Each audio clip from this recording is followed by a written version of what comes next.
3-1 in the Ivy League. 9 points, sits in first place at the start of the day. And the stakes are clear here with 3 games left in the season. That includes today for both of these clubs. A win for Harvard, and they take a 5-point lead in the Ivy League standings with 2 games left to go. That is not insurmountable, but it is a very difficult to surmount lead with only 2 games left. Absolutely, and they'll have taken on most of the tough customers in the Ivy League already. As you mentioned, they've already played Princeton, Brown tonight. Still would have Columbia to deal with. Still would, have a couple tough teams left to deal with. And Chris Hamlin told us before the game, look, it's the Ivy League. There are no easy games. It doesn't matter who you're playing, but I think that's even really more emphasized this year when you look at the standings as they sit coming into this one, and you've got 6 teams with at least 6 points. So everything is still very much up for grabs, and a win one way or another is going to be massive for both of these two. Rhiannon Stewart recognized on senior night tonight, goalkeeper for the Crimson. 2 of their 5 seniors are goalkeepers. And only one of them has played every minute. Stewart does not come off the field. She starts every night. She plays every minute. Ironically, here's Santos Lopez, one of the top 50 freshmen in the country right now, number 7 in white. Harvard Ben is a tremendous possession team. Nice ball threaded through for Christian's daughter. It's going to be played back to the keeper, and Shop just boots it away. Immediate opportunity, though, for this Crimson team whose offense has come around as its unit has gotten healthy. It's just taken time.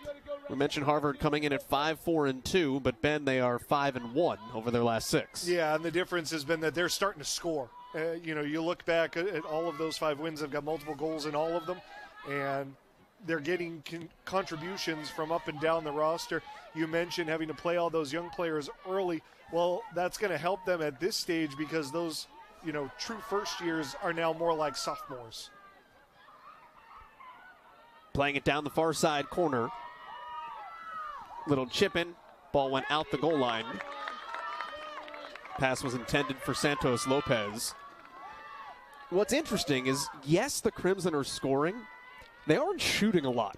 Harvard is getting drastically outshot over that same span. It has actually been outshot over its last 3 games combined, but it is scoring when it's taking shots.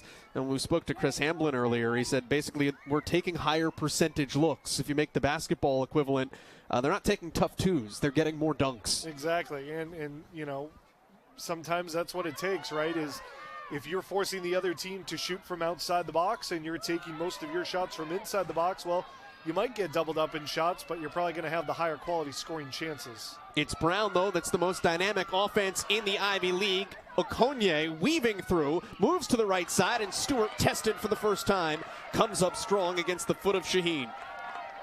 Oh, beautiful footwork there by Okonye. You could see drawing 2-3 defenders in.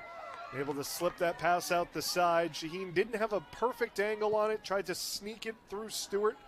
But strong hands from the senior, able to hold on to that shot. Brown at better than 2 goals per game. That is first in the Ivy League, 30th in the country. The top 3 goal scorers for Brown have scored more than Harvard as a team. And you can say, well, yeah, they have all their goals. They don't. There are another 6 other players for Brown that have scored this year. They can strike from anywhere. Yeah, obviously very dangerous group. Going to be interesting to see how aggressive they are out of the gate, really just what their mindset is approaching this game. Obviously so much at stake, but also coming off being shut out for just the 2nd time this year in that draw against Dartmouth. Kim McNeil thinks there is a decided advantage athleticism-wise for Brown's offense against Harvard's defense. Certainly speed, we've seen in the opening minutes. Harvard has an opportunity to press back the other way. Here's Christian's daughter. Santos Lopez is over the middle. Ball goes behind her for Francois. Tried to regroup. There was no one coming to help, and a chip shot will fall right to the breadbasket of Shop. Here's the thing about having a really dynamic offense for Brown. if you give the ball up, there's going to be chances to come back the other way just as fast. Yeah, and Harvard will look to use their speed on the counter. We know Audrey Francois can run. We know Olaf Christensdottir can run. They've got wings in Anna Rahill, Susie Long, who can get up the field quickly too. So, this Harvard team will not be shy about getting on the counterattack quickly. Just past 5 minutes in. It feels like 15. I mean, anytime, either team enters the final third, there's sort of that palpable pins and needles feeling that you can sense either team is capable of scoring at any given moment.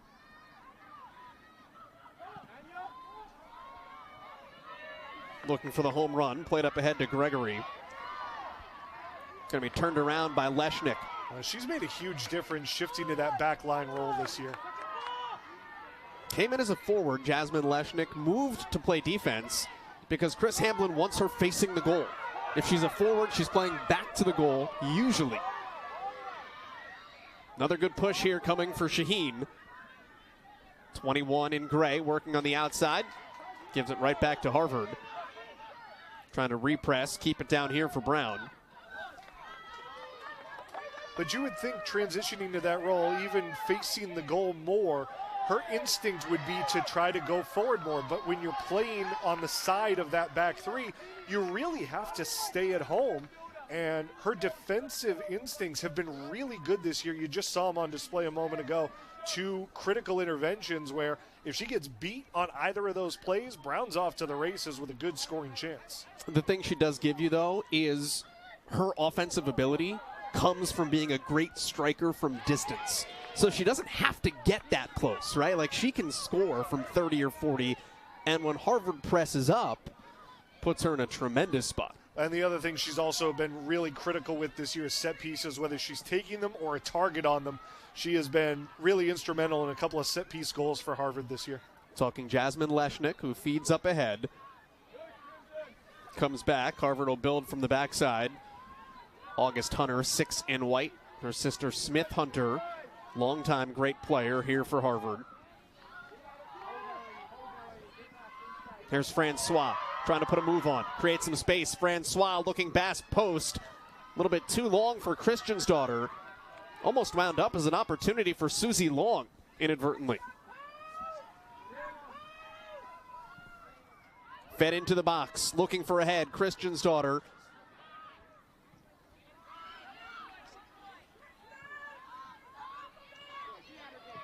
Harvard continues to apply pressure here. It's Francois. Francois to the right side. Into the box. Again, peppering opportunities here for Harvard. And a quick counter. Shaheen with speed and numbers. Has some help. Tripped up from behind. Now keeps her feet. Shaheen into the box. On Stewart. Hit a post. Ball is loose. Still in a dangerous spot. Nearly a handball. Brown trying to keep it alive with a Cognier. And Stewart sucks that into her mitts and ends the threat. Well, there's what Coach McNeil was talking about with the athleticism. My goodness. Shaheen off like a rocket. Beat one defender, and then August Hunter just tries to smother her out, but Shaheen shows off a little bit of the strength as well and is able to burst around and get a really good shot opportunity. Just clipped it off the side post. But Ben, it takes no time for Harvard now to be right back across midfield. And these two teams are just going to be trading haymakers. Don't let what we just said impact. We are going back and forth. Ben, keys for Harvard tonight once this settles down. Well, I think for Harvard, obviously you see the dynamic attack that Brown is able to throw at you. For the Crimson, it's going to be keeping that back line honest, right? And if you counterattack and get enough chances, that back four, which can be dangerous when they join the attack for Brown, they're not going to be able to do so. So you want to try to create some separation between that midfield, the forwards, and the defensive line for the Bears. Long tried to slip it up ahead to Christiansdottir, then took it off her face. Brown wanted a handball. Far side referee said no, that got an elbow.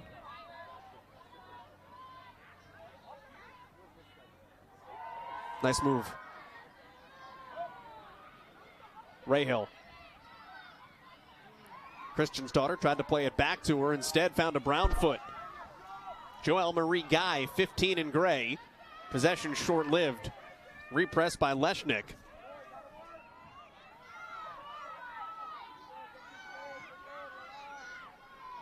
Obviously, if you're the Bears, your strategy for tonight starts with your front line and capitalizing on some of your athleticism and some opportunities. Yeah, we've already seen that in a couple of glimpses for Brown, and you know, again, they want to really outnumber Harvard in the midfield. You know, the Crimson with that back three, they will really try to explore the width of the field with those wing backs.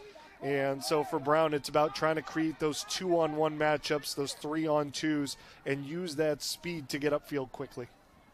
Talked about Leshnick on set pieces. Here you go. Say she'll get it into the box easily from there.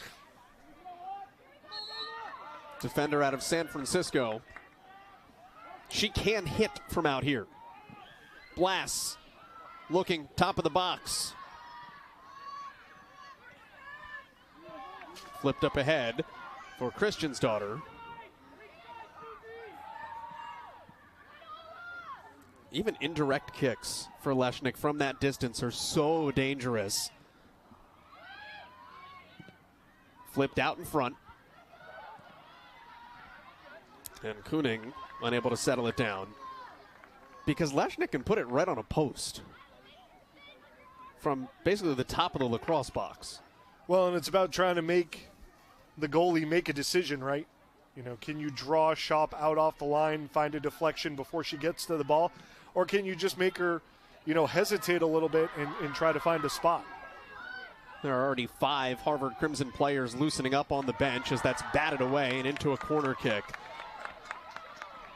You wonder, with the up and down pace of this game, how much the benches will be utilized. Harvard only played 4 off the bench in its 2-0 win against Yale. Yeah, I mean, Chris Hamlin's tended to go with a tight rotation. He's got a little bit of a shorter roster numbers-wise, but given the stakes, given the importance, the quality of these two teams, I think you'll see the rotations continue to be tight. But especially in the second half, would not be surprised to see a lot of, you know, extra shifting in and out to try to find those right combinations that'll give you the slight edge. Van den Einde was on the back post. She comes racing back toward the corner, will take the touch, and has the ball swiped off of her feet. Francois is going to keep it here. And Harvard's off. You can see Leshnick trying to get that quick switch of play with the big swing. Kristen's daughter just couldn't quite stay onside. You joked with Chris Hamlin.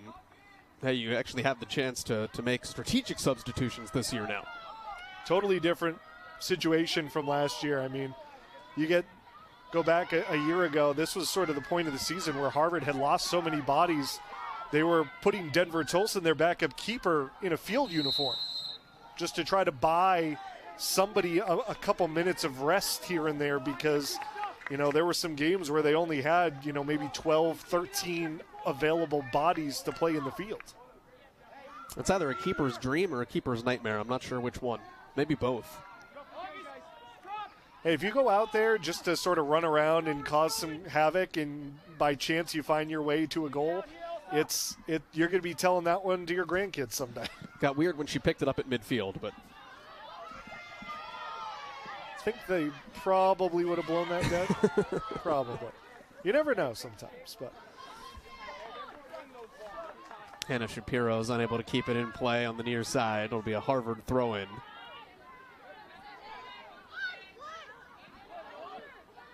Francois always plays in gloves, 8 and white. Going to start coming in handy here. It is a chilly night in Cambridge. Quick reversal, Okonye. She is shifty, working with Shaheen. Has Stewart coming out, and she makes the nice sliding save. Quick decision-making there by Rhiannon Stewart. But boy, Shaheen has been impressive here in this first 15 minutes. She is doing some quick running and causing some real concern, I think, down that right wing for Harvard. 5 goals this year for Isla Shaheen. That's 4th in the Ivy League. They have not come lately. Kia McNeil was not worried about that. She said, listen, she hasn't scored in a while, but she has been ultra dangerous over that time. And you have to watch nothing but the first 15 minutes tonight to know that. And maybe the scariest part about all of that is she's only a sophomore. And she's local. Like in the scope of the Ivy League, where recruiting is so national and international, to find one of your best players down the street. It's interesting to see all the different ways these Ivy League teams have gotten to sort of the successful points that they are, whether they've been, competitive for Ivy League titles or on a national scope with, the case of these two that we're watching, and just the different ways they attack it. How about Christian's daughter? Very nearly won herself a ball in a very dangerous spot just because of the strength of her press. Heaton's daughter Gonzalez over to Long for Harvard. Looking for our first goal today. Brown has had the better opportunities. Settled down by Robinson. Some of those switches of play for Harvard, Brown is really doing a good job anticipating and taking away those passes. Christian's daughter. Nice little give and go. Here's Long on the outside. Long left-footed blast, and a blast it is. Almost hit a car parked up there. There's a row of overflow parking behind the goal. There's some football fans who had to wait around to get out of the lot finally. There is one in and one out here, and there has been a lot going on today between football and soccer and the head of the Charles Regatta. I would think on a day like today they might actually open one of the extra gates around the facility. Maybe. I feel like you need to check with the Cambridge police on traffic patterns. I mean, I know sometimes they turn right on Estero Drive, which is never an easy feat, but. Layla Shell comes on for Brown. She replaces Hannah Shapiro. Early sub. The rare transfer into the Ivy League. Brown has two of them. Shell played her first year at Tennessee. The other one is Riley Keeley, who transferred in from Pittsburgh.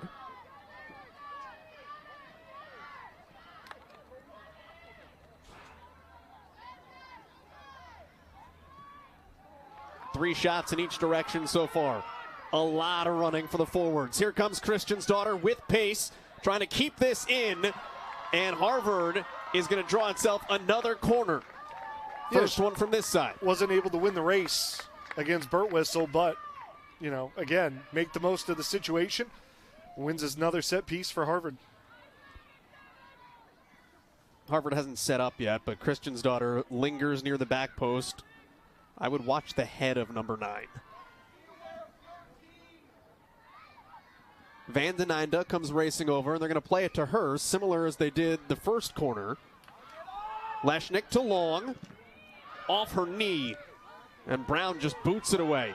This can be dangerous, though, even without numbers because of the dynamism. Shaheen has some help from Okonye. Can't feed it to her. Leshnick swipes it. Well, Leshnick was gassed after running about 45 yards at a dead sprint just to be able to try to make a play on that ball. For the 7th time in this game. Right. Probably could have amounted to more for Brown. Tough touch there, though, from Shaheen. But go back to that corner, Joel, and I just, Harvard obviously has a play drawn up there with what they want to do. I just think one too many passes before you get into it. In a game like this, you expect things to be tight. Just put the ball into a dangerous area and hope you get a bounce. Francois' pass was intercepted by Lamb. That starts this break here for Brown. Well thwarted by Harvard. Little back tap by Leshnick. Everybody loves to score goals until sometimes you have to score a goal. Right. And there's that brief hesitation where you make almost one too many passes.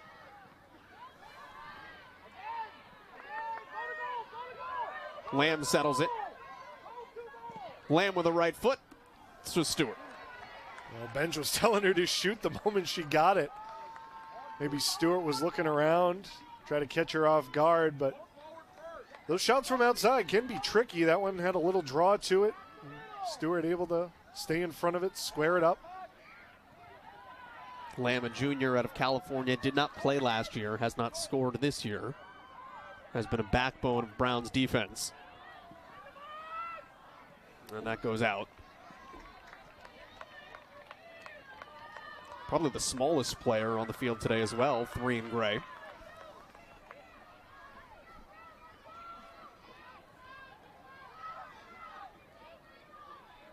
Harvard is a team that's really good at building with space from behind.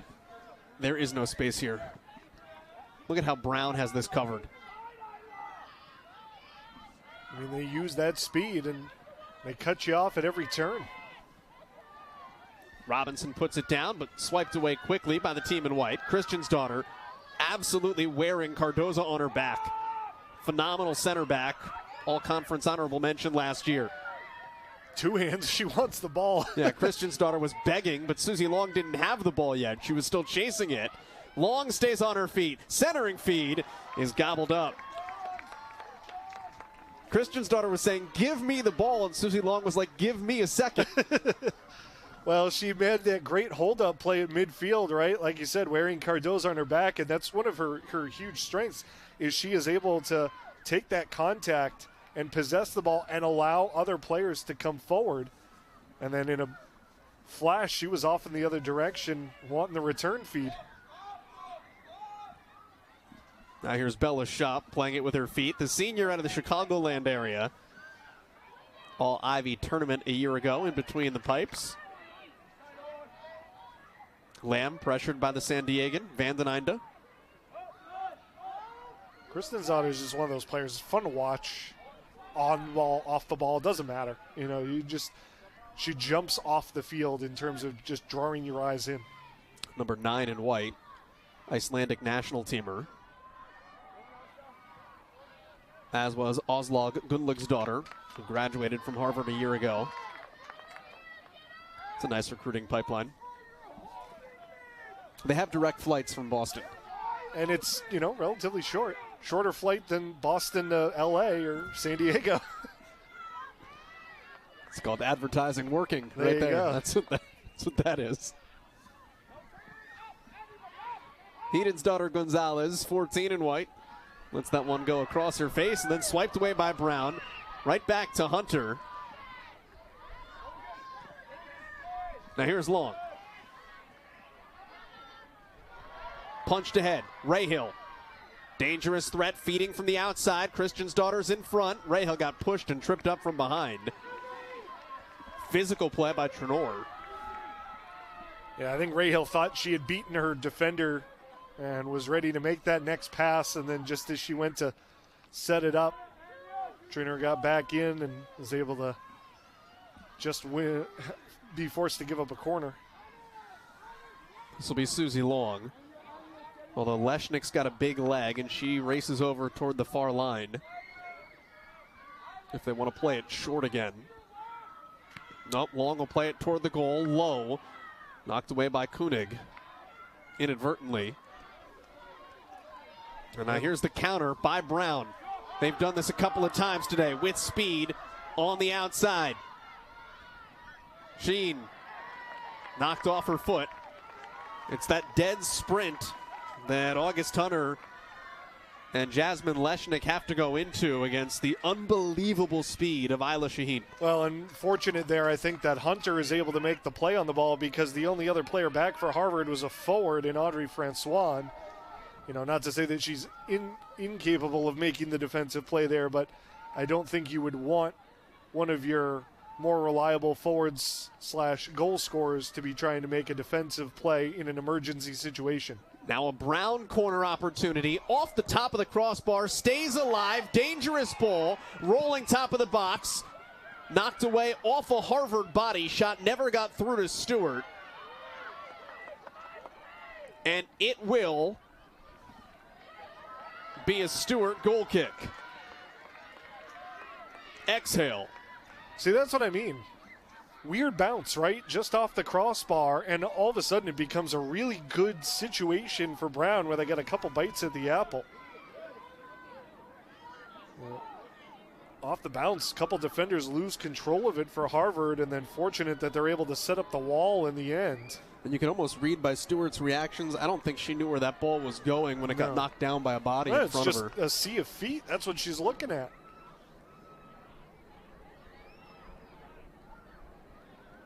Go back to even before the corner happened, though. The ability for Brown to draw its own corner within 8 seconds of Harvard taking one. Exactly. And I think, again, just if you want to compare corner to corner, the Brown opportunity, even though somewhat unintentional, so much more dangerous in terms of creating a scoring chance. Burt Whistle out of nearby Hopkinton, Massachusetts. Little right-footed chip shot. And the 9-iron going to be punched out by Heaton's daughter Gonzalez.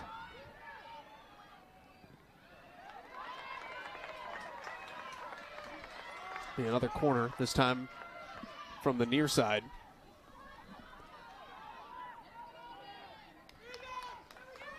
Burt Whistle again. Corners are 3-2 in the game. All of Brown's players on the far side of the box. Nobody near the goal as this ball is kicked. Off ahead, punched down, still alive. Got a great swing on it by Cardoza, and there's a whistle in the box. We've got a couple of down Harvard players. And the athletic training staff has been requested.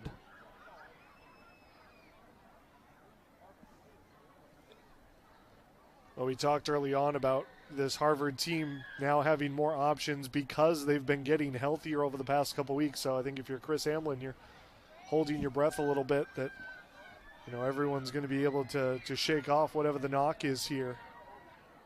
Going to be able to continue. Santos Lopez is down. The first year out of Greater Madrid. Actually came up in the Real Madrid pipeline and played on the first team when she was just 17 years old. In a Champions League game, no less. I think that's good. Pretty good. I think there's a reason they call it the Champions League. Top Drawer Soccer just named her one of the top 50 freshmen in the country this year. Well, when Harvard was a little shorthanded to begin the year, she was one of those players that was really helping to keep them afloat. And she has been incredibly influential in their midfield. And it's not an easy role. I mean, she's essentially stepping into the role that Josie Hasbo played a year ago. And you're talking about, trying to essentially replace a player who, by the time she arrived at Harvard had already had, international experience for her home country, had already had professional experience in her home country at that same level. She has Pepsi billboards in her home country. There you go. And so now to ask, another first year to step in and play that same role where, almost everything runs through you. So that's asking a lot. And she has, she's done the job.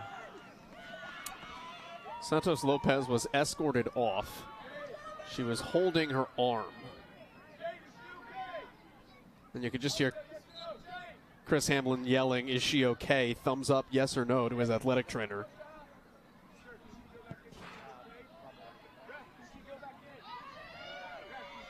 And Chris Hamlin asking whether or not she can go back in. She still has her right arm glued to her body, though, and just ran back into the game. Well, that's a gamer. Number 7, middle of your screen. I'm just going to try to shake it off.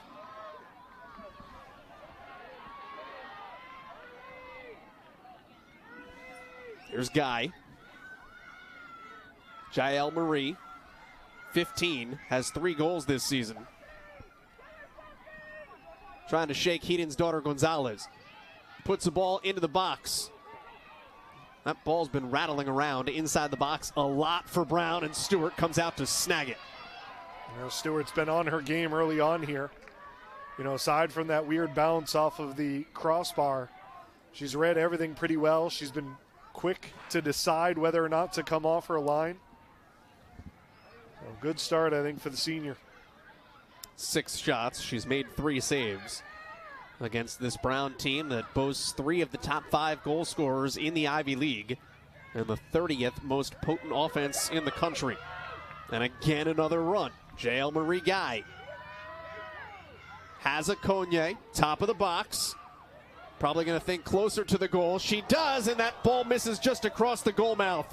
Corrine Gregory had a chance to put it home and couldn't connect. There's Santos Lopez. Quickly gets it out of the way for Harvard. Crimson playing on their back heels. Top team in the Ivy League getting pushed here at home, and Brown will make a couple of substitutions. You wonder if the way this game started, Joel, if the wear and tear of trying to go blow for blow, racing up and down the field, all of a sudden starting to wear on Harvard a little bit. You know, not to say that the players aren't fit, that they're going to be able to go a full 90, but, you know, that's a lot of high energy that's been expended early in this match. Ben, one of the 2 substitutions for Brown, well, both substitutions. Naja Mete came in, the sophomore out of Cote d'Ivoire. And then number 36 in gray, the sophomore, reigning Ivy League Rookie of the Year, Ella Wiles now in. And if Brown is going to continue to press for set pieces, that's where Weil really makes the difference. There's just nobody on Harvard that, frankly, can counter that kind of height at 6'1". I don't want to accuse Brown of shortchanging her. Ella Weil looks like she's like 6'4". Like, she is a giant out there. I mean, have they asked about her availability for the second half of the basketball season? The first half of the basketball season. Well, I mean, that starts in like a week. I mean, a ton of overlap. Ball played into the corner, and it will roll out. But there is Weil, who's been coming off the bench, has only played 40 minutes in the last 2 games, but continues to put in the work. And just has that physique as a center forward that Kia McNeil told us is just something you don't see, certainly at this level. And then her ability to hold the ball up, too. Like, she can play on the ball. She's not somebody that you just have to get it to on a one-touch and hope she can strike it in rhythm. Yeah, there's definitely some fluidity to her game as well, and you'll see, you know, she will do some of the same things that we've seen Kristen's daughter do in terms of the hold-up play, to be that linking piece on her push up the field for Brown. But you'll see her make those run-ins behind as well.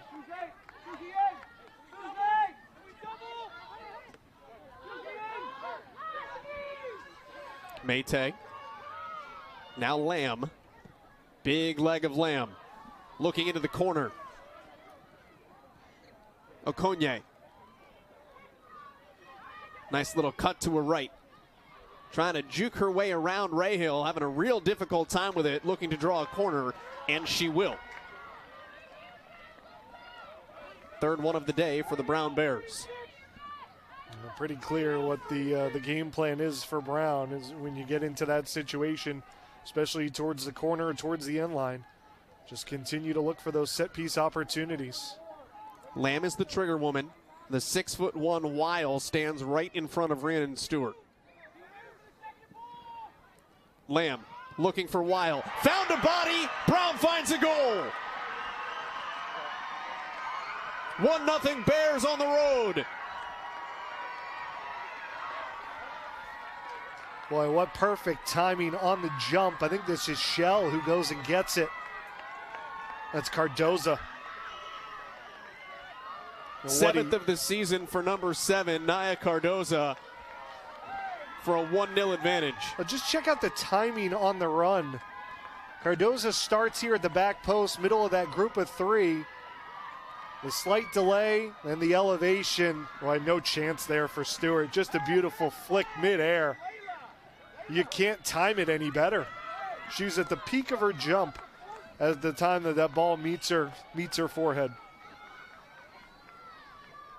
The All-Ivy honorable mention, 2-time performer, senior out of Ajax, Ontario, Canada, Naya Cardoza. Somebody that Kia McNeil said not only is the backbone of our team, but is the person that holds us all accountable. Like, she wants to win, and she makes that known You need that person to be not your enforcer in the hockey sense, but like your internal enforcer. Well, and that's the thing is, it's all good and well for the coaches to do it, but when it comes from inside the room, from the players themselves, that's a coach's dream. It makes their job so much easier because then it's just all about putting your players in the right position. It's not about trying to find ways to motivate them. Shaheen thought she was going to get a great opportunity. It was taken away. Brown still has possession, though. Harvard's going to make a couple of substitutions when it gets its next opportunity. The first-year Kennedy Belfon and last year's leading returning scorer, Lauren Muniz. This goes back to what we were talking about with Harvard not wanting to allow that back line of Brown to get involved. Well, when you give up set pieces, inevitably those defenders are going to have an opportunity to come forward and get involved in the play. You see when Cardoza gets involved, good things happen for the Bears. Santos Lopez campaigning for what she hoped was a foul the other direction. Now Burt Whistle. She has come off the field for 8 minutes since the season opener. 22 in gray. Service. Top of the box. Off ahead. Francois uses her head to send it away. Santos Lopez, her arm looks okay now. After having gone down earlier, Stewart plucks it out of the sky. Boy, that was close. It was almost another header goal for Cardoza. Whoa. Little scuffle behind the play. Cardoza got knocked down and then stepped over Koenig, who took some exception to that. Stepped on? Or Kristen's daughter? Yeah. Inadvertently? Well, maybe somewhat inadvertently. Either way, there was a little bit of an exchange there where the official kind of had to get involved pretty quickly. I have a feeling that may not be the last of that. These are high-tension games. A lot on the line. Third to last game of the Ivy League season between two teams that are tussling at the top.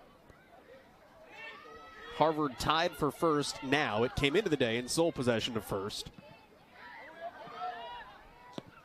Brown is just 2 points behind, so a win for Brown. And they vault themselves ahead of the Crimson in the standings. Centering feed. Leshnick says no.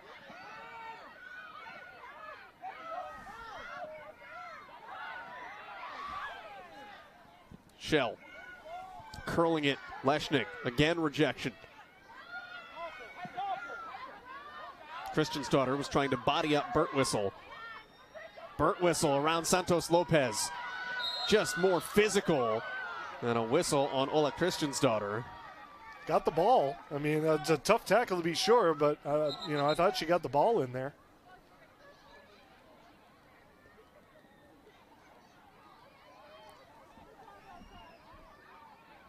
Brown taking its time. Santos Lopez maybe taking a little bit of exception to that. More campaigning.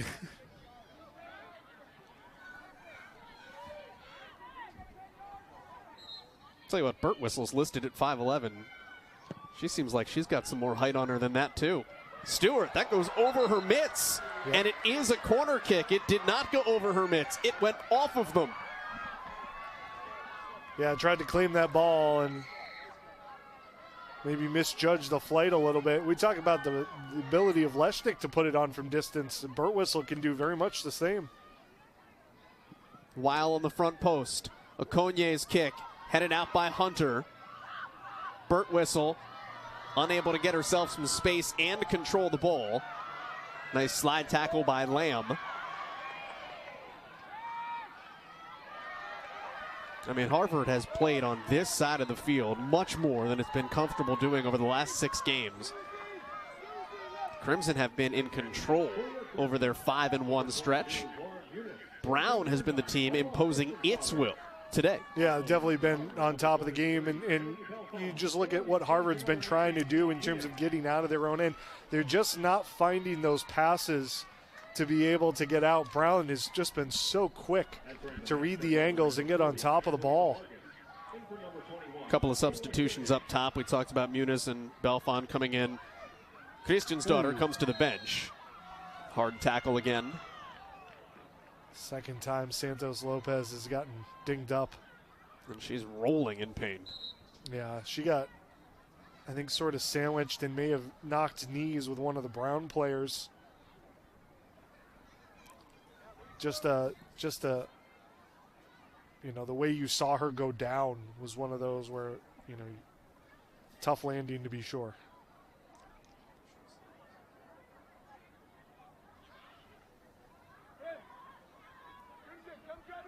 The Brown goal belonging to Naya Cardoza for a 1-0 lead late in the first half here in Cambridge.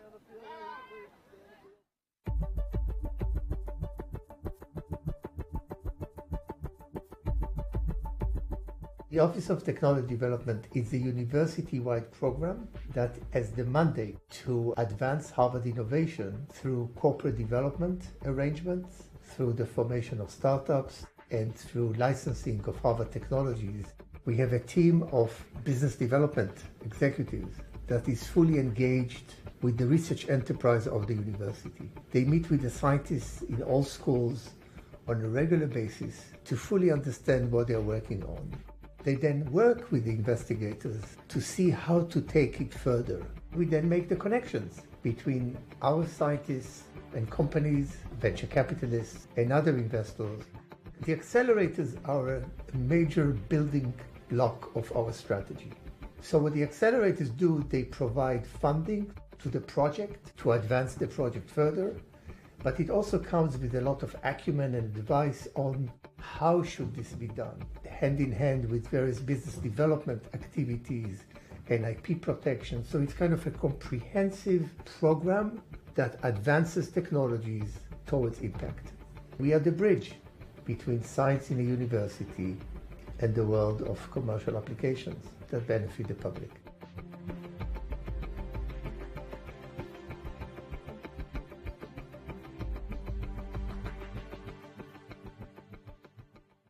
Growing up, I did not think Harvard was an option for me. It seemed this almost mystical place. I'm Miriam, and I concentrate in government with a secondary in global health and health policy. Grew up in a large Algerian-American family. I was incredibly passionate about public advocacy, and so I thought that studying government, learning more about the political and economic institutions that shape the world we live in today, would be the best way to pursue this track in terms of advocating more for people's rights. While I was in high school, I discovered Harvard's robust financial aid program, which made it seem like this was a possibility. This was something I could afford. People like me go to Harvard. I recognize all the privilege that I have been given and granted, and I want to use it to give back. So that's why I'm really passionate about public service.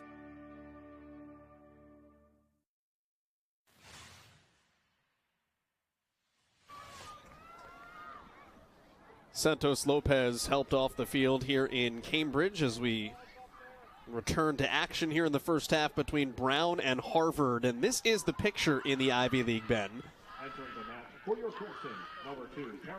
An ever-changing picture, to be sure. Princeton with a big win on the road at Dartmouth earlier today. So Princeton able to move into a tie with Harvard for the time being, and have to think that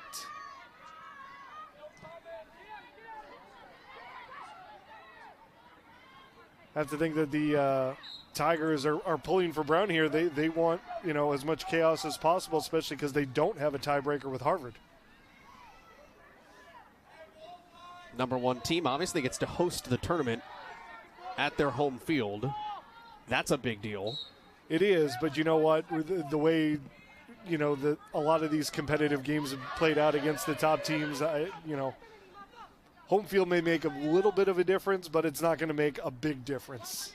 You know, I think you still could take any of the four, no matter which four get in.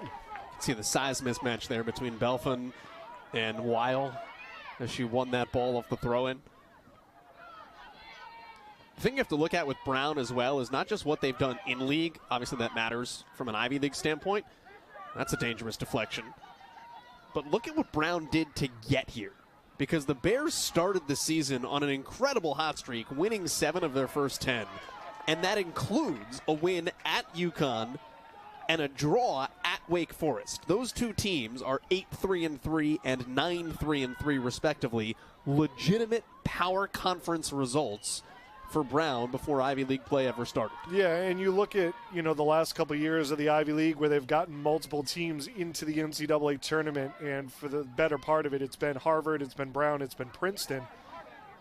The only one of those three this year that really has the non-conference resume to brag about is Brown. Harvard and Princeton got off to very slow starts. Obviously, Harvard's had a lot to do with the injuries. And Chris Hamblin knowing we've got to play for basically the Ivy League. Well, that's fine. Princeton's had a lot to do with not having Pieter Torden.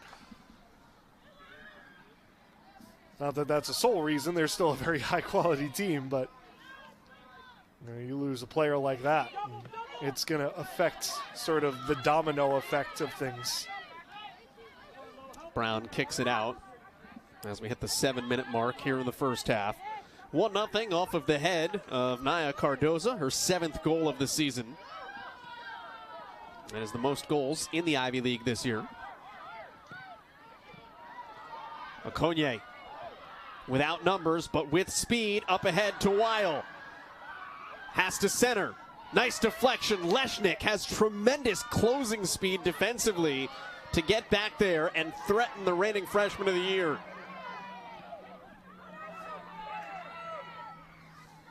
Here's Vargas. In off the bench, just gets pushed off the ball by Long. Missed Muniz. And Cardoza will be able to keep Brown in possession. Again, there's been a lot of this, though, for Harvard, right? Just trying to sort of chuck it out to nowhere and catch some breath so you can, survive the next defensive wave. There hasn't been a lot of surges forward, and now that Kristen's daughter's off the field, who's been sort of their best hold-up player to allow other players to come forward, you wonder, if there's going to be just sort of a maybe survive mentality for these last 5 minutes. And Kia McNeil talked about what makes Harvard so good as an opponent. Part of it is they can play keep away if they want to. They haven't had the chance to do that. They've had their strength taken away from them tonight. And there's exactly what you're talking about, Ben. Long just says, get out of here, let's reset. Cardoza just takes Muniz right off the ball. And again, punched ahead to Okonye, and Rhiannon Stewart's going to win the race. Joy Okonye is 5'2". And a blur. I have to imagine if she is, now there's an educational component as to why you go to an Ivy League school, but I have to imagine if she's 5'9", she's playing at a different level. Maybe. Probably representing her country as well. I mean, she might be doing that even at 5'2". Yeah, that's true. Out of Lagos in Nigeria, came stateside for secondary school at the Canterbury School. Okonye is 10 in gray.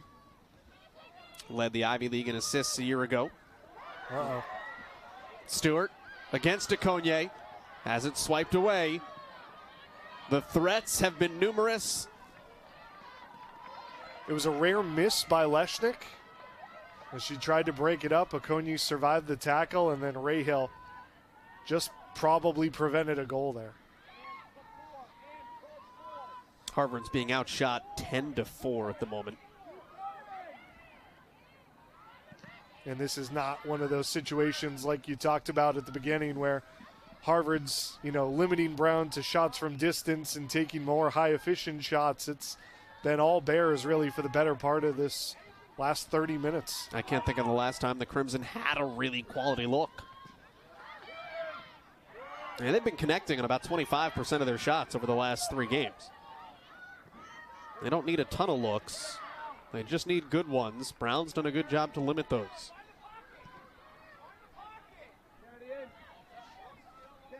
Three and a half minutes left to go here in the opening half. And not even a lot of pressure here applied by the forwards. Some of that, I have to imagine, is just a pace control. Also wanting to control the field up ahead. Long inadvertently played it back to Stewart. I think she was trying to win that herself initially. Robinson just lost Belfon. Here's Shell chasing Long into the corner. Then Susie Long will draw a corner kick. Nice work by Layla Shell, the Tennessee transfer.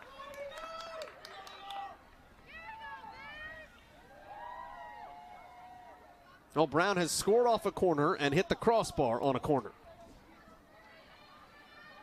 It leads 1-0.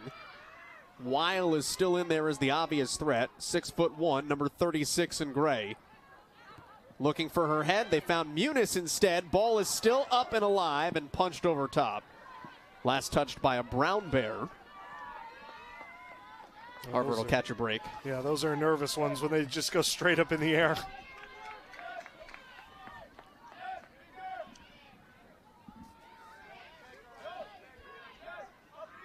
If you're Chris Hamblin here, you got 2 minutes left in the first half. What's your regroup look like in the break? I think you just want your team to catch their breath. Tough turnover, dangerous spot. Leshnik got there to close down the gap. It was Weil blocked her own teammate's shot. Taken back by Robinson. Brown continues to apply pressure, looking for a header. Studebaker sends it away. Cardoza. Harvard thought she got a hand on it. Robinson again. These long strides down the near side. Robinson, big blasting feed. And it is a throw. Nope. It's going to be a goal kick. I mean, I think to answer your question is take a breath is the first thing, and then you got to find a way to use Brown's speed against them. They've just been so good in terms of anticipating where Harvard wants to go with the ball, and there's just no way to progress up the field for the Crimson. Sorry, it was a throw. We had soccer balls all over the field. Somebody gave one to Rhiannon Stewart. It was like we had tilt for a second. Just play with 2 balls, see how that goes. It's like the banana ball of soccer. Yeah, exactly. Give it a shot, you never know. It's working for some people. Chip for Weil. Okoye keeps it. Circle it back around for Brown inside the final minute of the half, off of Weil's head. And it will stay in. Boy, 10 seconds left. Okoye just gets to everything. And she gives her team just extra chances because of it, too. And those are the final 3 seconds here in the first half. So the Cardoza header right now is the difference. VS3 lost at Columbia, then beat Penn soundly before drawing with Dartmouth their last time out. Harvard has been the class of the Ivy so far at 3-1. The only loss coming here, 1-0, late goal against Dartmouth. But since that time, Harvard has outscored opponents 6-1. Well, you knew it was going to need goals today against the best offense in the Ivy. Not only does Brown win, Ben, but it typically wins big. Penn 4-0, Yale 5-2, Providence 4-0, Central Connecticut 4-0. It's not eking its way by opponents. No, and then, they are not shy about continuing to push the tempo even after they get 1 or 2 on the board. So you can expect more speed, more flurries forward from the Bears here in the second half. And for Harvard, if they're going to find goals, they're going to have to do it without one of their creative forces. Looks like Elsa Santos Lopez remains seated on the bench. We saw her take that tough challenge. A little bit of an awkward landing late in the first half. And we'll see if she's able to come back at some point, but not out there at least at the start of the second half. It's the second time she went down in the first half. The athletic training staff had to help her up and off earlier on as well. Little sand wedge into the box, and Okoye is off. So Harvard will have a chance to send this back out. Okonye has a pair of braces this year. She only does it against teams in New Haven. Had a 2-goal game against New Haven and a 2-goal game against Yale. So Harvard is safe from her scoring, but not from her pestiness. Here she is pressuring Leshnik. Maybe she doesn't like their pizza. They got options. Long. Looking for Christian's daughter, who's back in after she sat at the end of the first half. The Icelandic Christian's daughter. Back to Rahill. Stumbled to her left foot. Looking in the corner. It's an equalizer. Anna Rahill.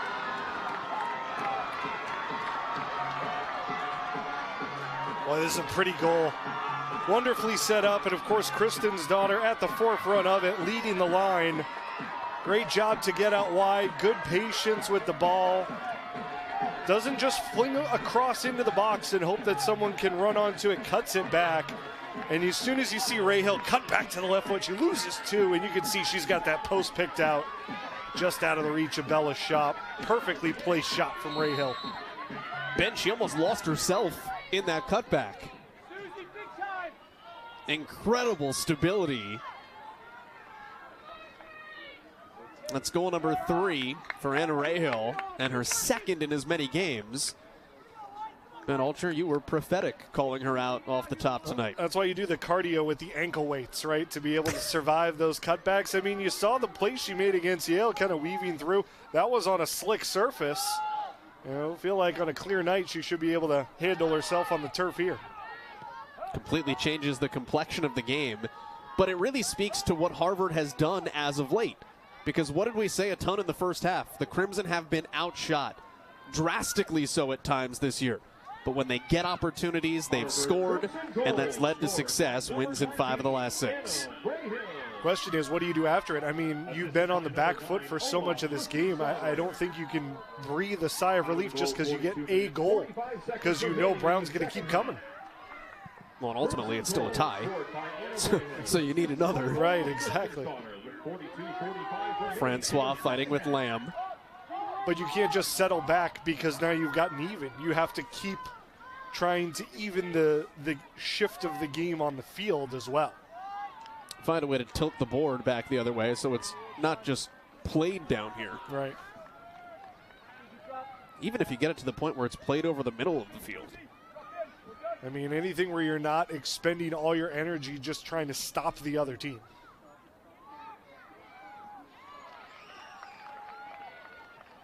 Shots are 11-5 in favor of the Bears.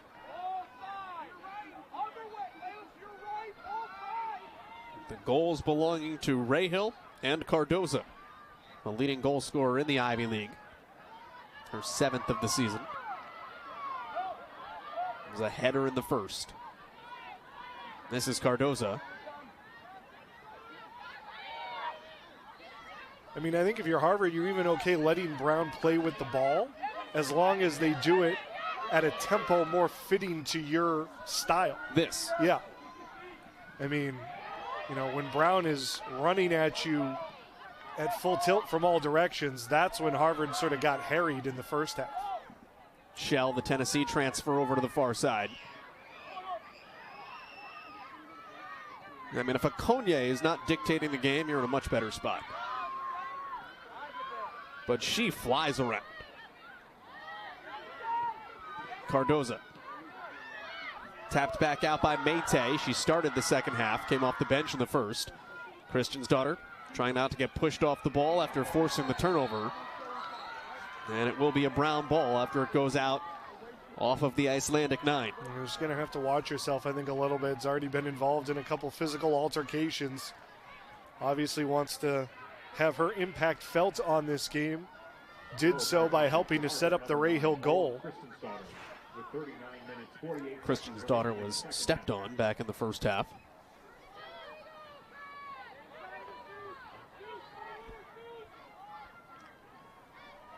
Indirect opportunity here for the Bears.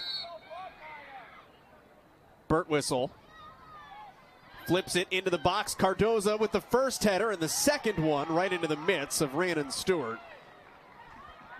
That was Trenor who had the second look at it. You live with that. If it gets some air under it, usually Stewart will be able to get to it. One of the best keepers in the Ivy. 6 saves tonight.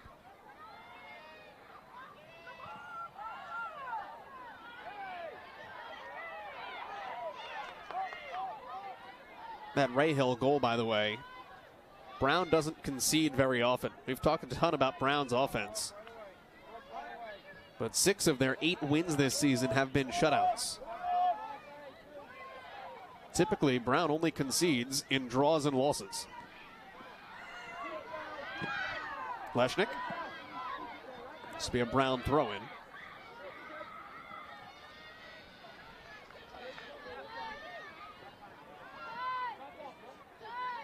Bears are 2-2-2 when their opponent scores.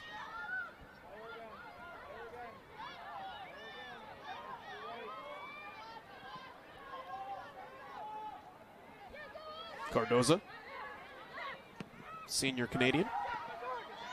Stolen away. Nice feet by Rahill. She is energized here in the second half. Immediately gave it back, but Harvard quick to it.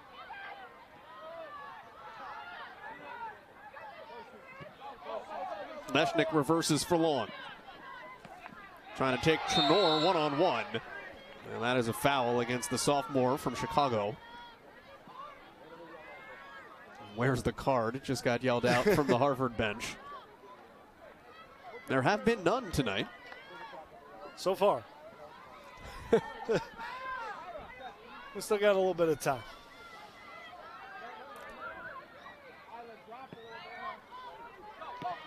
Well, Leshnik can drill it, but she wasn't going to take any chances there. Harvard's going to take some opportunity to control. Here's Rahill. Nice chip by Long. Rahill with the cross, floating in front of the box and rejected out by Brown. Dangerous ball. Had somebody gotten a better foot on it. Yeah, I think Kristen's daughter tried to get a little fancy and go with a little back heel boot. Tried to tuck it far post. Good combination play though with Long and Rahill. And Robinson is still down. Her right ankle looks lame. So the Bears were -1 for a hot second there. And the athletic training staff will be summoned down as Beth Conroy comes to take a look at the downed Chesney Robinson. A sophomore out of Bowie. Been a physical game in addition to a fast-paced game. The Athletic Training Appreciation Month isn't until the spring, but never a bad time to give them a shout. Well, players will appreciate them every day.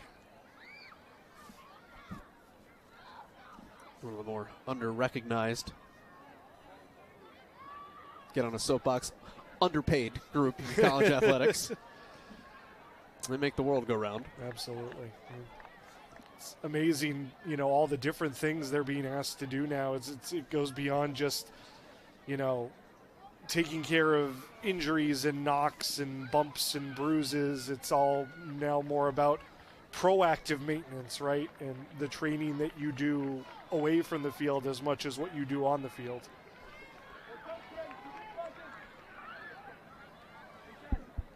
So Robinson will be helped off by Conroy. And the officials are counting Brown players on the field just to make sure. Yeah, I presume you're going to have to get an injury sub in here. And that they do. Angelina Vargas was just summoned forth. Vargas is dangerous. She only plays about 10 minutes a game, but she can score. Anywhere in the 10 to 20-minute range off the bench. A little bit of a microwave. Probably going to have to play a larger chunk, you would think, here. Cardoza. I mean, look at the burst of speed that you get from your center back as well.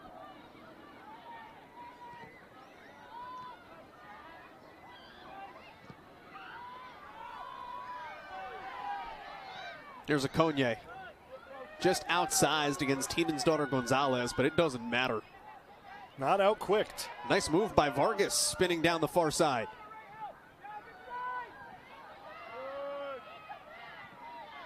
August Hunter reverses.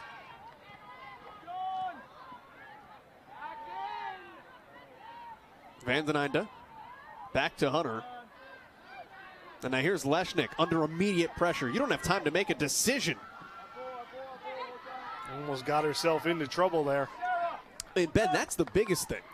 The way that Brown plays, A, speeds up your heart rate, but B, just speeds up the amount of time you have a choice, and it limits Harvard's ability to be as connected as it typically is. Absolutely, but it's also a very fine line there for Leshnik because, yes, almost dribbles herself into trouble, but if she makes one more good touch, she's dribbled herself out of trouble, and all of a sudden Harvard's got, some momentum going forward.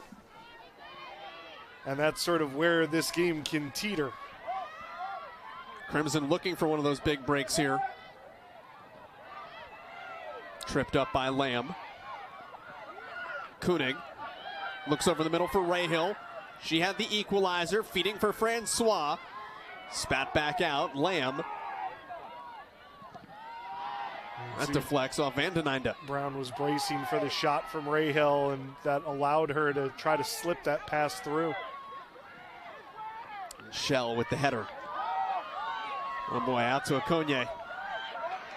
Speed. Played ahead. Shaheen tried to free up her right foot.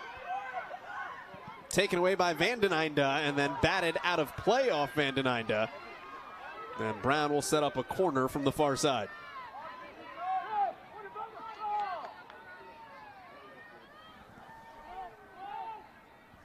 Trigger woman will be Birtwistle. 4 assists on the season. Second most in the Ivy League.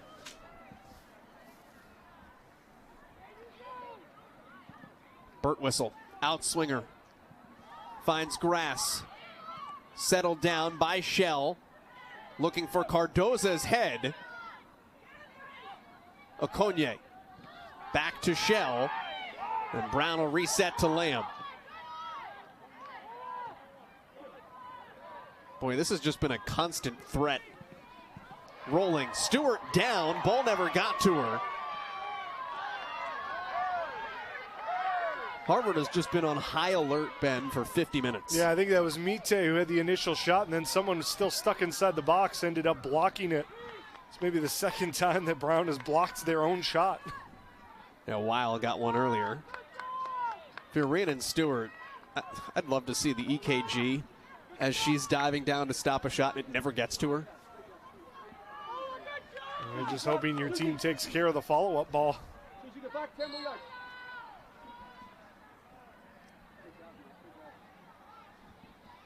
Stewart will just play it to Hunter. And it's coming right back the other way. You can see that Brown press so aggressive. So many bodies up front. It just feels like you've got nowhere to go with the ball.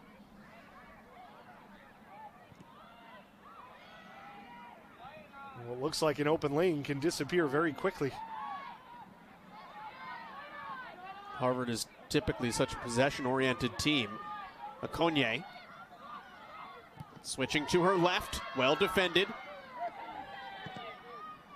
Cross off a Harvard head. Crimson have been almost reduced to a little bit of a dump and chase approach. That's not what's led to their success over the course of the start of Ivy League play. No, got them in trouble in the first half for a little bit. Nia Cardoza scored in the first half for Brown. Her Ivy League leading 7th of the season. That comes on 17 shots, by the way. A lot of that is off of set pieces. She is Brown's center back. Anna Rahill has the second half equalizer. Second straight game with one for Harvard. Lamb plays it back to Cardoza. Ivy League honorable mention the last couple of years. I have to imagine she'll wind up on a team this year, especially if Brown wins the league. They'll be in first with a result tonight. Here's Vargas, the injury sub. And a corner upcoming for the Bears. This is starting to play out kind of eerily similar to last year's game in Providence. First half goal for Brown. Ray Hill equalizer. Now we're just waiting for Ella Weil to come back. It was Weil that had the game winner. Currently on the bench here in the second half. 7th corner of the day for Brown, and this will be blown dead before it ever starts. Brown has out-cornered Harvard 7-3. They're separating Kristen's-Daughter and Cardoza again, or at least trying to separate them. Kristen's-Daughter is marking the one that you have to imagine is the target. Out-swinging serve. Off ahead and kicked soundly by Okonye out of play. She thought that was deflected off of a Harvard body. Immediately was looking for a tip call. And Ben, speak of the devil, Ella Weil has just come back in off of the bench here for Brown. Also a little bit interesting to see Shaheen get a break. I feel like she's one of those, obviously you have the opportunity to sub back in the second half. I feel like this might just be a little bit of a breather. Less of a factor in the second half than she was in the first? So far, I mean, it's, only 15 minutes. And, I mean, again, you put a player with that kind of blistering speed on late when the legs get heavy, that's where the difference can come through. I thought, maybe outside of Okonye, she was the best player on the field for Brown in the first half. Lamb to Okonye. Stewart is out. Now we've got a whistle. She was off. Sometimes if it looks too good to be true, it is. Well, if you're Rhiannon Stewart, you're not taking that chance at waiting for the flag. But, Coach, I thought she was going to be offside. You're right. I don't think any coach is taking that as an excuse.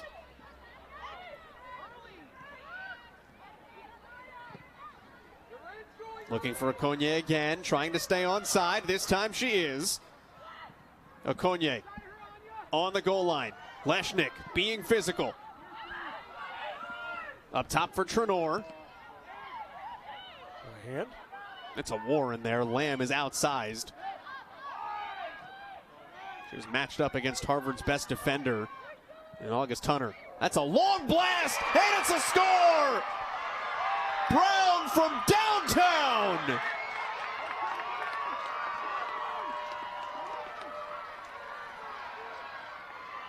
Vargas with her 3rd of the season.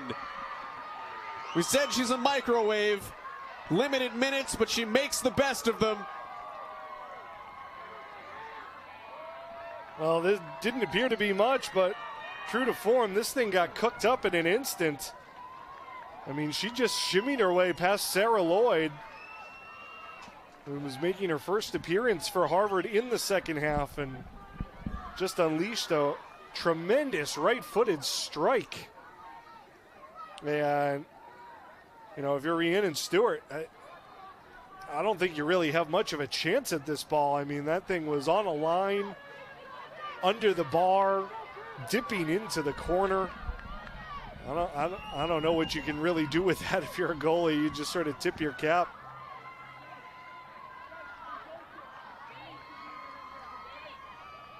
This is a stone-cold shot. Well, that's the one from earlier.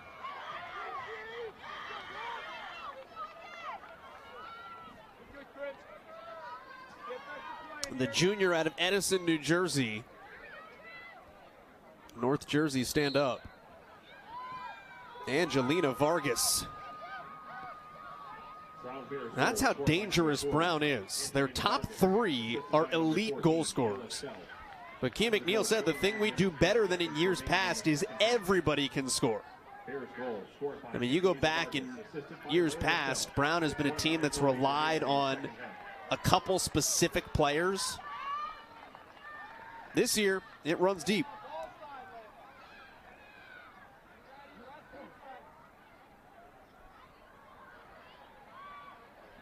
Well, felt early on, again, just looking at some of the non-conference results, like maybe they were going to be the juggernaut. Obviously, it hasn't quite panned out that way through the first few weeks of the Ivy League season, but, I mean, they're certainly passing the eye test tonight. I mean, still can. They only have one loss. It was a 1-goal defeat at Columbia. And then the draw with Dartmouth. Dartmouth has beaten Harvard, too. Stewart with an easier time here. I mean, Harvard, it's such an interesting standing situation, right? Because if Harvard wins tonight, 2 games left to go, it has a 5-point lead. But if Brown wins tonight, it's in first place. And all of a sudden, Harvard's sitting there at 3-2, out of the picture a little bit.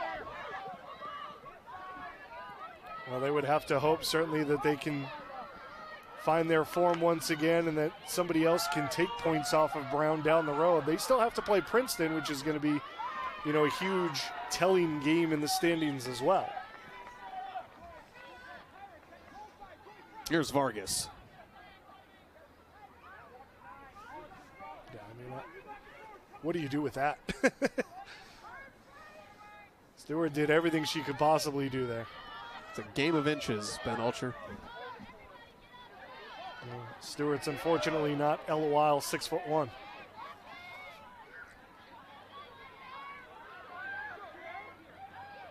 Harvard got an equalizer already once tonight. That was Rahill here at the start of the second half. An equally distant shot. Doesn't quite make it to the goal for the Crimson. With 27 minutes still to go. A lot of soccer still to be written. And the Crimson trying to play more of it down in its offensive third.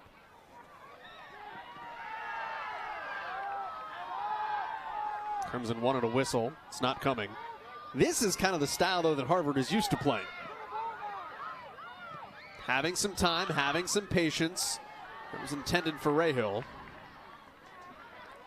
Yeah, a little heavier pass than I think Leshnik would have wanted there.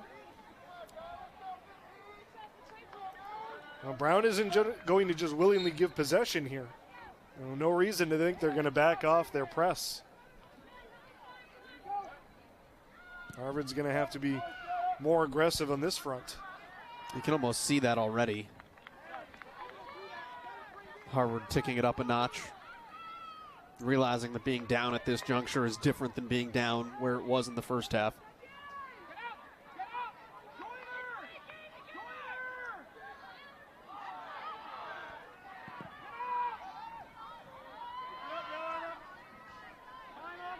A chase here.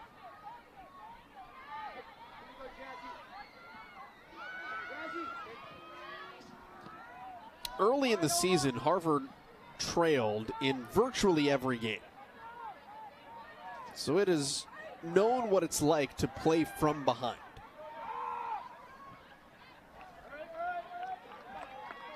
And it's come back in several of those matchups. Now it's played out in front much more lately because it's been shutting teams out. Isla Shaheen, by the way, just returned to the midfield scorers table, so she'll check in. They'll get a big-time weapon for Brown the next opportunity. That's a little different. I was expecting maybe a little bit of a longer break. She only sat about 5 minutes. They're 18 and 19 years old, Ben. You don't need a lot. No, I guess. Francois tried to run underneath that, but led her too much.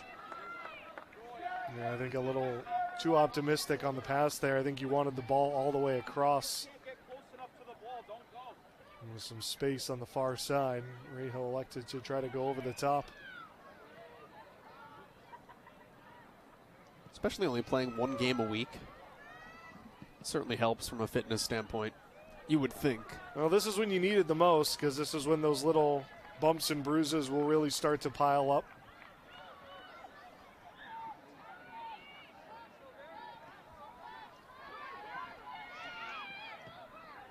Leshnik feeds long. Well, she had Rahill running. Feeds Rahill. She's on. Has help across the middle. Could not connect with Christian's daughter. Golden opportunity for the Crimson. Still in possession. Van den Einde plays it out. And that is out of play off of Harvard. Yep. And here comes Shaheen. She'll replace Wild. So the Ivy League Rookie of the Year goes off. But she is replaced by a second-team All-Ivy performance. Artemisia Shaheen goes by Isla.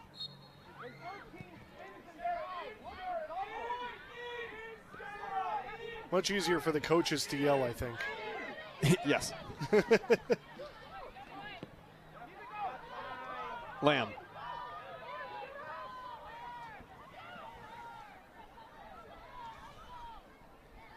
There's Gregory. Out of play. Staying with Brown. Haven't said Corrine Gregory's name a lot, but she did score as recent as 2 games ago. Threats all over the field for the Bears.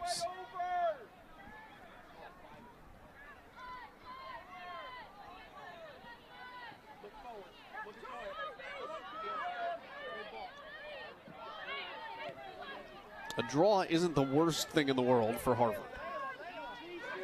And obviously that's the next thing in front of you right now, is just finding the equalizing goal.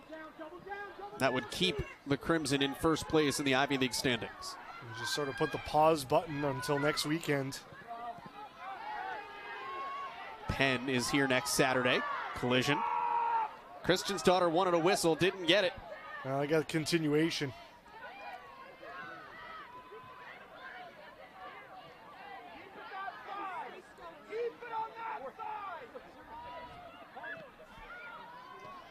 They keep it on that side was being yelled from the Brown bench. Not wanting Harvard to be able to do this. Boy, Cardoza is making Christian's daughter's life miserable. And Susie Long's body language just putting her hands up saying, come on. Little frustration.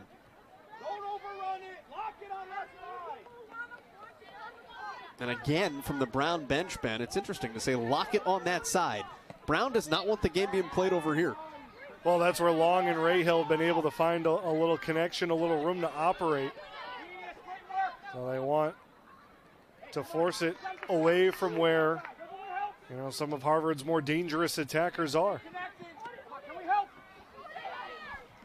That flip side of the field.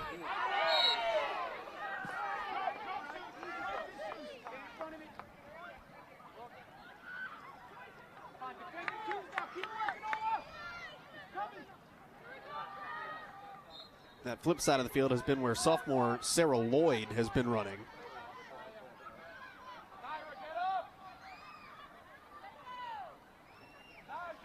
Digging down into the bag of tricks for Chris Hamblin a little bit. Leshnick heading it. Lloyd's only played in 3 games prior to today. They are recent, but played 16 minutes at Yale last time out. Yeah, she's another one of those making her way back from injury. Long knocked off the ball by Lamb.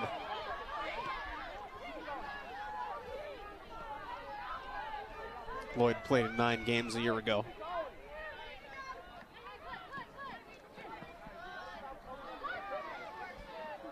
Koenig, who was one of those that missed time this year with injury as well. Number 23, Kennedy Knee injury that took her season out last year. Sarah Lloyd. So Lloyd's going to come out, and Kennedy Belfon will come back in. First year. One of the first years that has continued to see significant playing time as the veterans have returned from injury.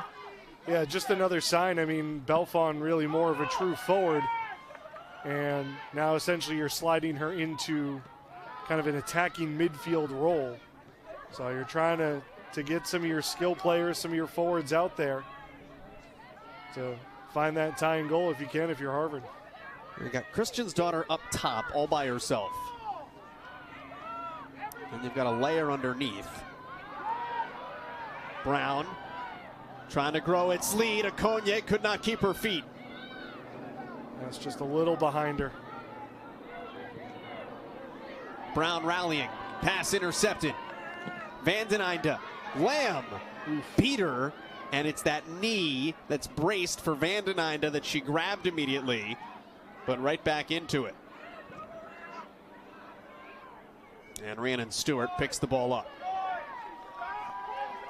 Yeah, that vibration when 2 cleats hit the ball at the same time with a great deal of force, that certainly does not feel great even on a chilly night. maybe worse so on a chilly night. Here's Long. Out. It's so tough to turn the corner on any of these Brown players. Just their speed all over the field, and it just feels like they play at a different pace.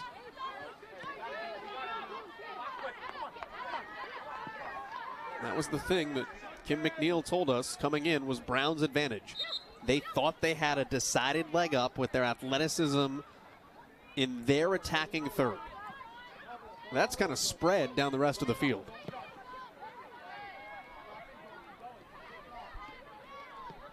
Well, and if in order to deal with that, you have to allocate numbers.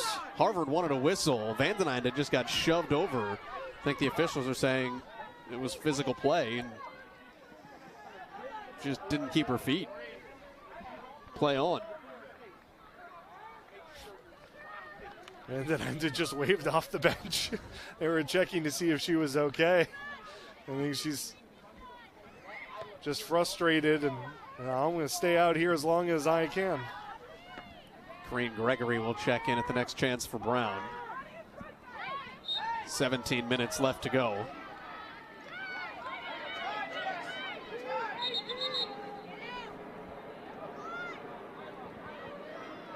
Two goals today belonging to Cardoza and Vargas to give Brown the 2-1 lead. Here's Leshnik now. She is utterly dangerous on these set pieces. And that one does go in! Leshnik puts it in a dangerous area!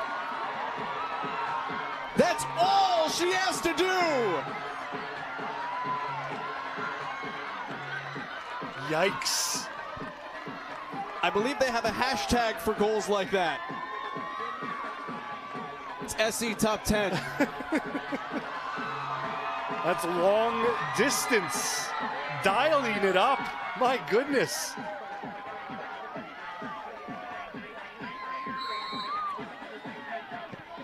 I mean, that's what, 40, 45 yards?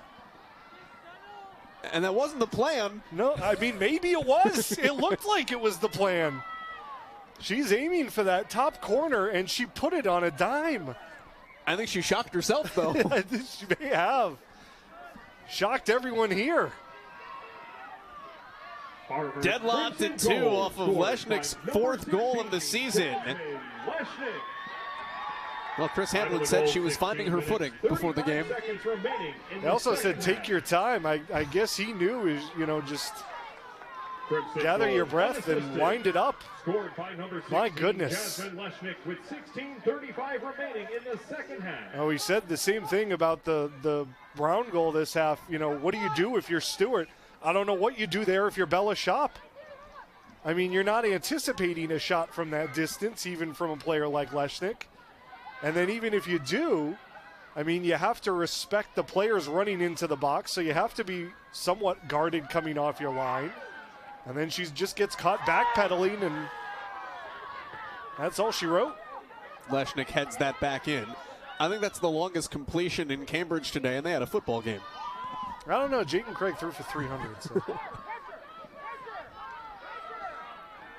Hunter. Long was a little bit slow to get up, by the way. Still slowly making her way back into the play. The pace remains frenetic, but Ben, it seems like Harvard now has a different swagger. Not just because the game is tied, but I think because of the way it was tied. Absolutely. I mean, it's, it comes out of a seemingly innocent foul and a long distance free kick that, again, a team as sort of buttoned up as Brown is, you expect them to be able to deal with kind of those set pieces. And they've dealt with them, whether they've been corners or free kicks, relatively easily today. But direct shot, and Jasmine Leshnik is just added another one to the highlight reel. JL Marie Guy will check off. Replaced by the first-teamer Okonye. Which is terrible news for everybody that doesn't want to run. Number 10, Joy Okonye. She's just getting warmed up, I think. The junior out of Lagos in Nigeria. Came stateside to go to the Canterbury School for secondary. Cardoza plays it down with her right foot out to Lamb. Brown looking for a break.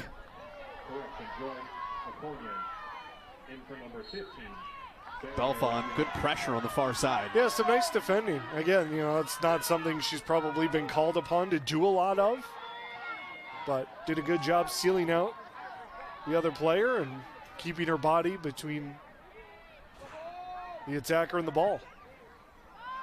Well, the reason Kennedy Belfon is out there is because she can be a dynamite scorer when you need a dynamite.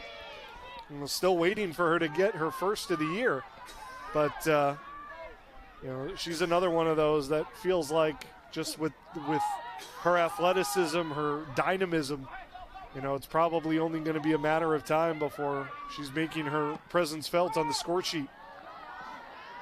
Rahill's on.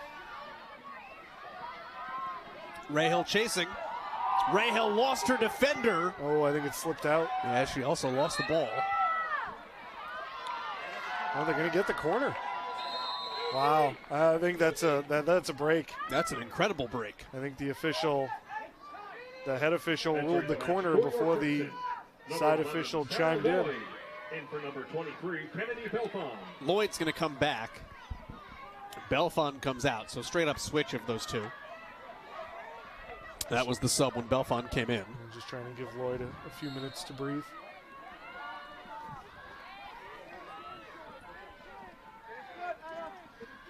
Susie Long serves in on the corner. It's a low bouncer. Knocked away by Vargas, the last goal scorer for Brown. And 13 minutes for somebody to get back on the board. Another one from Leshnik, sent over the head of Christian's daughter.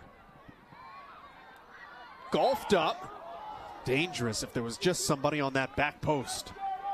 I mean, dangerous even where it goes along the goal line. I mean, you never know if it's going to catch a piece of a post or, Well, apparently all you have to do is put it close right now. Yeah, take a bounce off a player. I mean,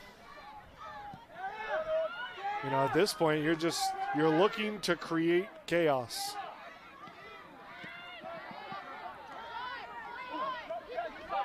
Down the near side run for Trenor. Eden's daughter Gonzalez, good pressure. Batted toward Francois. Cardoza the first one there. Almost smoked Lamb right in the face with the kick. Fed down the far side. Nice run by Gregory. Stewart hasn't been tested in a while. She won't be tested here. Van den Einde using her left. Francois whiffed. Hackey sacked over to Lloyd. You might have to explain that one to the kids. Has that gone out of style? I don't know. I don't think they do that on the quad anymore.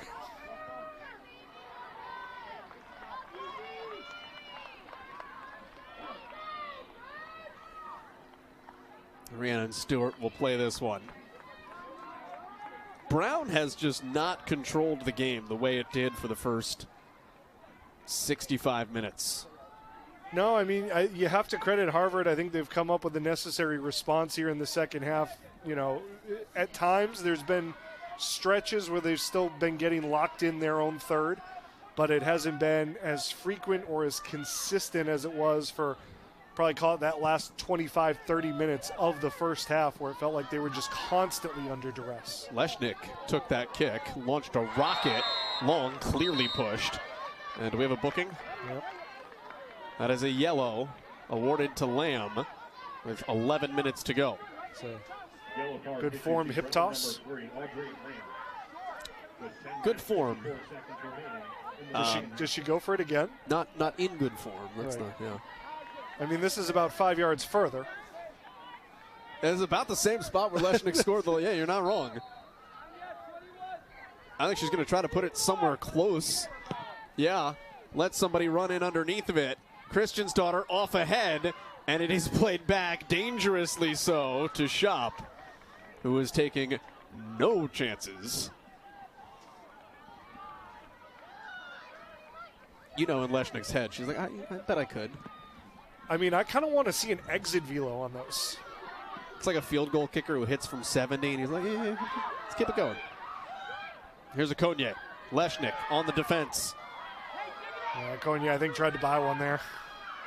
Felt the shoulder and then went down. That went too long. A field goal kicker who hits from like 58. He's like, let me kick from 60. Lamb. Got it away before Long got there. And we've got a stoppage with Lamb getting a hit. A little return favor, maybe. 5'4" junior out of Piedmont, California. Well, now we going anything you can do, I can do better here for Burt Whistle. Let's see. The sophomore from Hopkinton, where they start the Boston Marathon. Burt Whistle. Off ahead, she was looking for Cardoza, the Ivy's leading scorer. And Francois got hit in the face. And the flag ended up showing offsides anyway. How about Brown going into rival territory and plucking talents? Burt Whistle, Vargas, right out of Princeton's backyard. And technically, if you recruit the Northeast, you're recruiting against any Ivy League school. That's probably fair. Long doing a good job to stay upright. One-on-one against Lamb. Here's Lloyd now. Vargas won that pretty easily. And that's out off of Francois. Been a bit of a quiet game for Audrey Francois. You know, this is the kind of game you would expect maybe someone who's been through a lot of these battles to sort of, you know, maybe make their mark. I think even though it's been an understated game, she has been extremely helpful in this second half, back-checking, if you will, for Harvard from that forward group, you know, making sure that the Crimson stay connected defensively and making some interventions in the midfield. Back tap for Rahill. Tough spot. Boy, Lamb is everywhere. Steals it right back from Harvard's first goal scorer tonight. Francois, 8 in white. All Ivy honorable mention last year, Ben, statistically hasn't done a lot this year.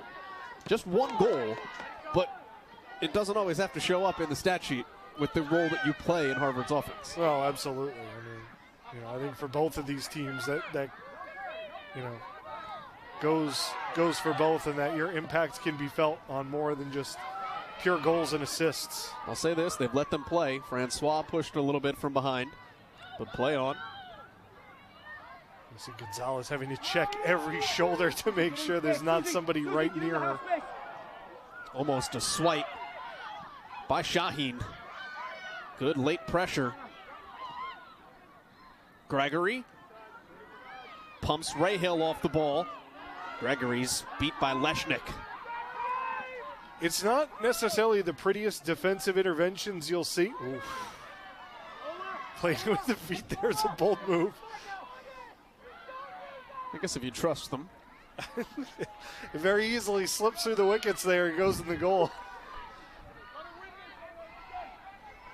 Stewart sending everybody upfield. I'll just go back to Leshnik on that defensive play, though, real quick, because I don't think you would train a defensive player to, you know, take like a 2-3 yard run up and just, you know, try to drill the ball off someone's foot. But that's what she does, and she does it effectively.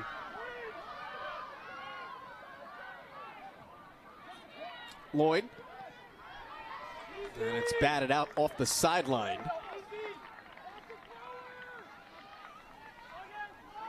Harvard trying to draw a corner, and it'll have a throw instead.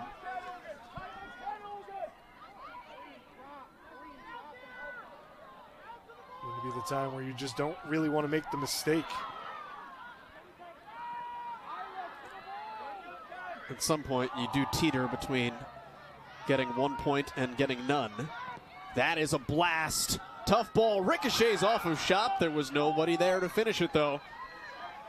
And it just stayed in front of it. Got that tough skip. And able to fight it off.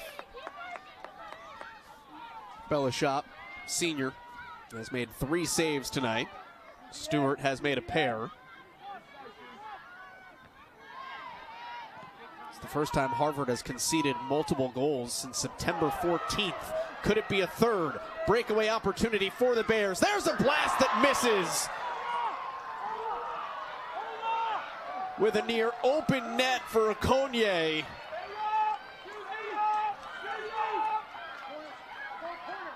Man, I don't know if this is a better chance, I think, than any of the 4 goals we've seen, maybe.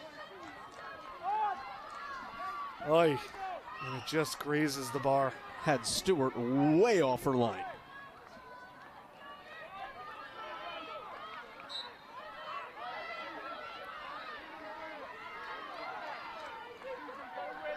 Second consecutive time we've seen Leshnik take this kick late in the game.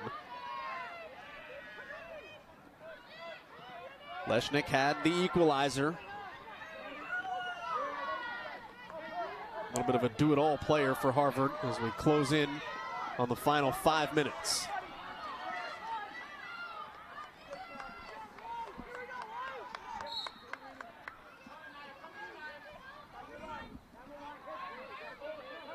Brown has more than doubled Harvard's shot total. It's 16-7. And yet it feels like Harvard here in the second half has had several critical opportunities. Get ready, Troy! Get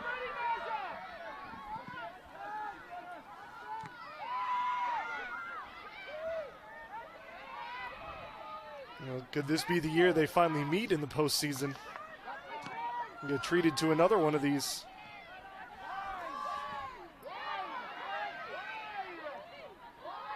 The worry with the Ivy League tournament being added is that maybe you take a little bit away from the importance of some regular season matches. I might say that it adds a little bit of intrigue to some of these regular season matches. Shaheen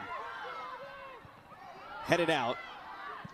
That's knocked toward the right side and just wide.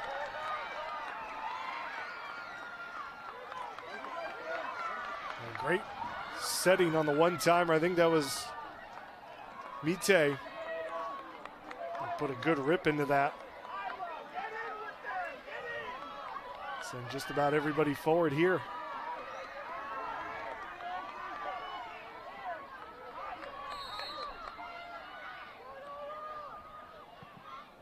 Right-footed service off the top of the crossbar. It rolls on top of the net.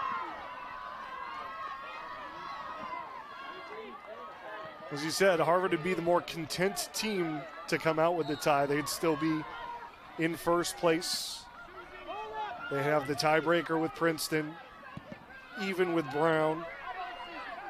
You know, the only situation they wouldn't look kindly on is Dartmouth, but Big Green took another loss today. You'd have a 1-point lead on Princeton, 10 points to 9. Dartmouth sitting at 7. Brown would be up to 9, so they'd be tied with Princeton for second. That's your top 4. Right.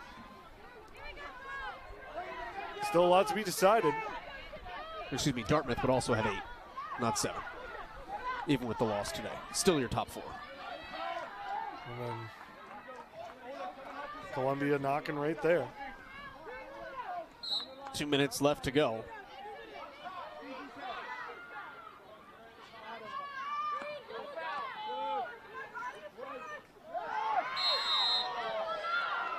Again, that physicality continues. Christian's daughter is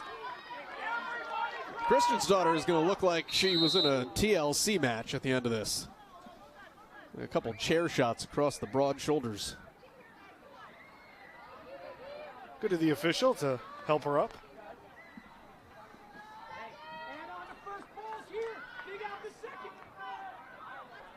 You think Leshnik's going to shoot from here?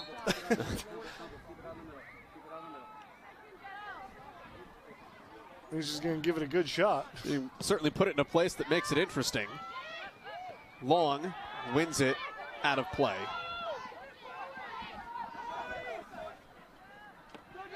And Heaton's daughter Gonzalez punts it out of play. And Brown feels like the team that has a little more gas left in the tank right now. 90 seconds. Brown had the best, most recent opportunity. That was a Konye. I mean, Mite wasn't far off either. That's true. Forced another save out of Stewart. Vargas over to Shaheen. He's looking for a Konye. Knocked out by Leshnik. 1 minute left to play. It's going to be a long minute, it feels like. 1 minute remaining in the half. 1 minute. Brown tried to save that.